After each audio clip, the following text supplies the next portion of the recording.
യുദ്ധം നല്ലതല്ല. അതൊരു ലോക ഇതിൽ നമ്മൾ കണ്ടിട്ടുള്ളതാണ്. യുദ്ധം നല്ലതല്ല. പിന്നെ ഒരു തിരിച്ചടി ആവശ്യമായതുകൊണ്ട് ആ തിരിച്ചടി നടന്നുകൊണ്ടിരിക്കുന്നു. പക്ഷേ സാധാരണ സ്ത്രീകളും കുട്ടികളാണ് ഏറ്റവും കൂടുതൽ യുദ്ധത്തിൽ അവർ അനുഭവിക്കാൻ പോകുന്നത്. അപ്പോൾ ഇതിപ്പോൾ പാകിസ്ഥാനിലായാലും സ്ത്രീകളും കുട്ടികളുണ്ട്, ഇവിടെയായാലും സ്ത്രീകളും കുട്ടികളുണ്ട്, എല്ലായിടത്തും ഉണ്ട്. നമ്മൾ 145 കോടി ജനങ്ങളുണ്ട്.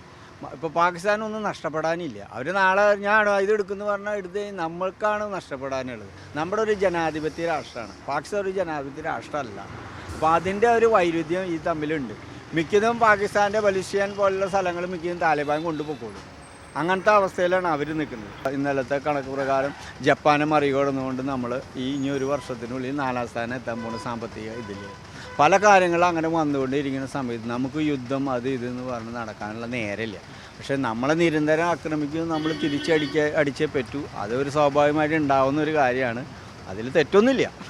തീവ്രവാദികളാണ് മാത്രം കൊല്ലപ്പെടുകയാണെങ്കിൽ നമുക്ക് യാതൊരു കുഴപ്പമില്ല. സന്തോഷം. സാധാരണ ജനങ്ങൾ കൊല്ലപ്പെടുമ്പോഴാണ്, എല്ലാവരും മനുഷ്യരാണല്ലോ, ആ ഒരു വിഷമം മാത്രം. തിരിച്ചടി ഉണ്ടാവണ്ടെന്ന് പറയുന്നില്ല. പക്ഷേ തീവ്രവാദികളെ ആയിരിക്കണം തിരിച്ചടിക്കേണ്ടത്. ഒരിക്കലും ജനങ്ങളോ സ്ത്രീകളോ കുട്ടികളോ അതിൽ ഇതാവാൻ പാടില്ല എന്നാണ് എൻ്റെ ഒരു പേഴ്സണലായ അഭിപ്രായം.